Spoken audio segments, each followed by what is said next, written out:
Boa tarde, pessoal. Seja bem-vindo à nossa aula de hoje.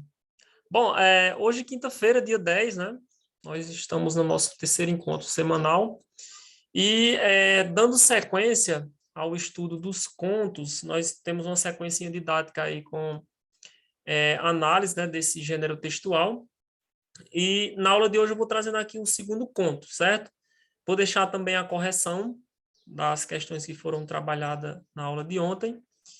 E hoje, propriamente disso, eu vou trazendo mais um conto e fazendo essa parte da narração, né, da estrutura do texto narrativo. Vou aproveitar a aula de hoje para iniciar falando sobre a estrutura do conto, certo? Então, nós vamos relembrar um pouquinho aqui da estrutura de um gênero narrativo, né? Especificamente o conto, e a leitura e compreensão do conto O Padre, o Caboclo e o Vigário, certo? O Padre, o Caboclo e...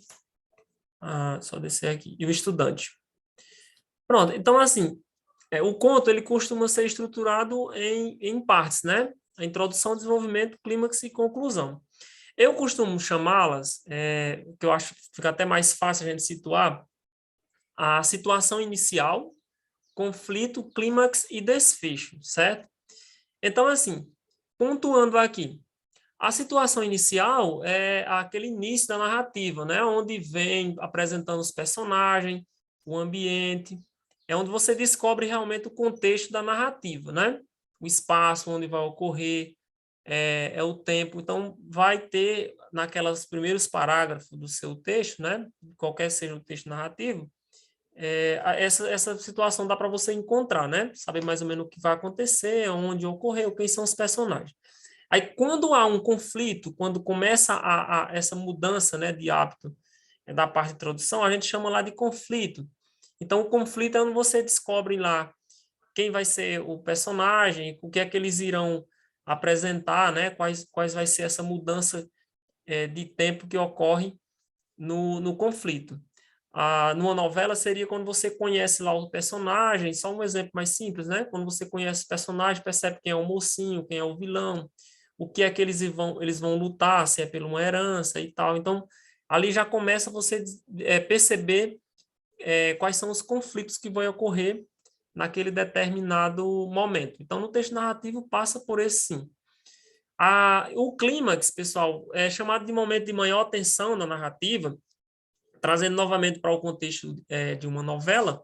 O clímax vai estar lá no penúltimo, último capítulo, né? Onde você vai perceber o sequestro, né?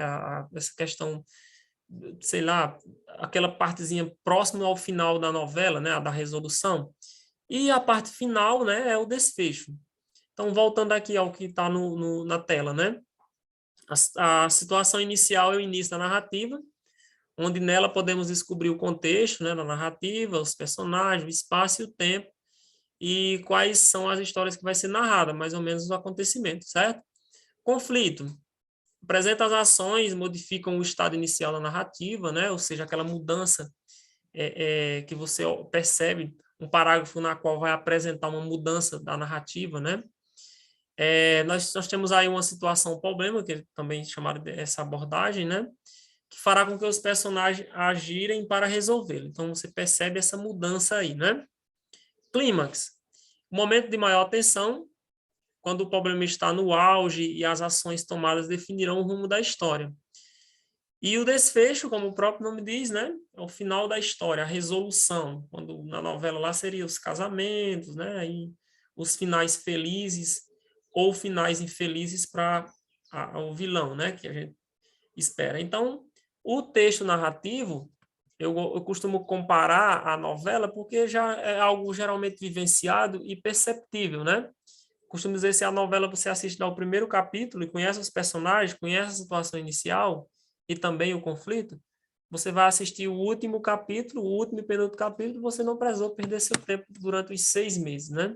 Você conhece os personagens, sabe quem vai ser o mocinho e você vê no final lá o clímax e o desfecho da história, certo?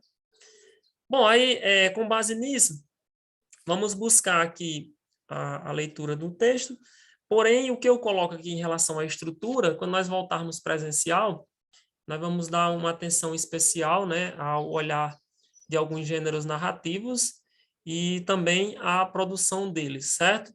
Por isso que eu estou aproveitando esse momento mesmo à distância para ir colocando algumas percepções, que eu sei que vocês já trazem aí alguma bagagem, mas no presencial é que a gente vivencia melhor, certo? Então, descendo aqui um pouquinho. O caboclo, o padre e o estudante, de Câmara Cascudo. Um estudante e um padre viajavam pelo interior, tendo como guia um caboclo. Deram a eles uma casa, um pequeno queijo de cabra, não sabendo como dividir, pois o queijo era pequeno mesmo.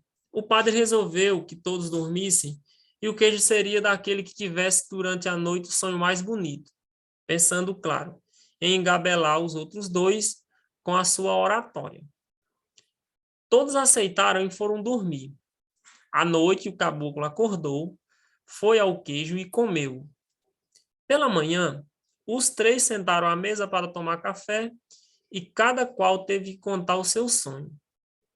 O padre disse que sonhou com a escada de Jacó e descreveu lindamente. Por ela, ele subia triunfante para o céu.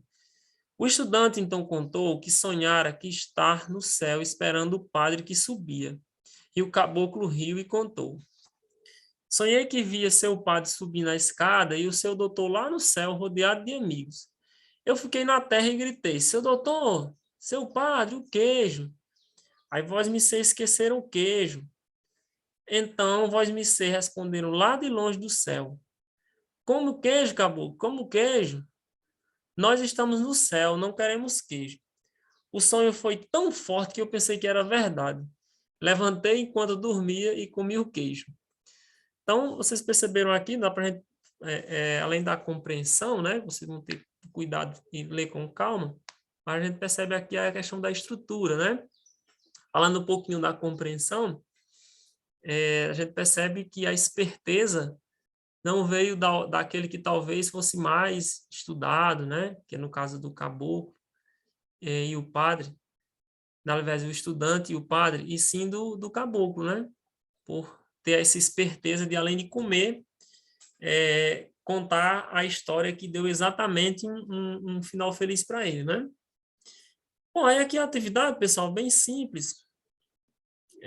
Eu coloquei aqui na número 1, ó, qual a finalidade do texto, ou seja, o propósito comunicativo. Então, a finalidade do texto ou seja, para que serve o texto? Qual foi o propósito, né, comunicativo dele? Então, finalidade ou propósito? Então, para que foi feito esse texto? Então, você percebe que esse conto, ele traz um pouquinho de humor, né? Então, dentro do propósito que vocês leram, vocês vão identificar aí qual é a finalidade, para que serve esse texto, certo? Aí na 2, ó, quem teve a ideia de quem tivesse o sonho mais bonito ficaria com o queijo, por quê? Um dos personagens acima, né, que eu acabei de ler, aí vocês colocam aqui. Tem até uma justificativa do autor, né, porque que ele achava que ia dar certo. Terceira, quem foi mais esperto na história? O padre, o estudante ou o caboclo? E por quê? Então, vocês colocam o personagem, né, e descreve, né, coloca a sua justificativa. Essa quarta, qual o significado da palavra engabelar? Então, a palavra engabelar, ela quer dizer o quê para vocês, né? Podem pesquisar qualquer coisa, mas dá para trazer dentro do contexto mesmo, né? A 5. Nas frases abaixo, as palavras em destaque dão a ideia de quê? Então, vocês vão observar bem parecido com uma questão que eu propus na aula passada, né? Então, aqui a expressão pela manhã traz ideia de quê? Esse e aqui, a gente já fez até na atividade passada, né? E esse tão. Então, ambos aqui, vocês percebem que eu trouxe aqui 3 ideias, né? Eu trouxe uma ideia de adição, de intensidade e de tempo. Então, ao assistir aqui, dá para vocês se basearem e fazer. E a sexta e última questão, aqui vocês vão colocar no parênteses O para opinião, certo? E F para fato. Lembrando que opinião são aquelas frases, aqueles aquelas intuição, né, subjetiva do autor, geralmente do personagem, do autor, em relação ao fato. E o fato nada mais é que uma verdade consensual, né? Então, quando eu digo que o Brasil é um país da América do Sul, então isso é um fato. Agora, se eu digo assim, o Brasil é um país maravilhoso, então eu tenho uma opinião minha sobre o país, certo? Então, esse é um conceito simples de opinião e fato, ok? Então, dá para vocês fazerem aí com calma. Qualquer dúvida, eu vou estar à disposição, certo? Um abraço, fiquem com Deus.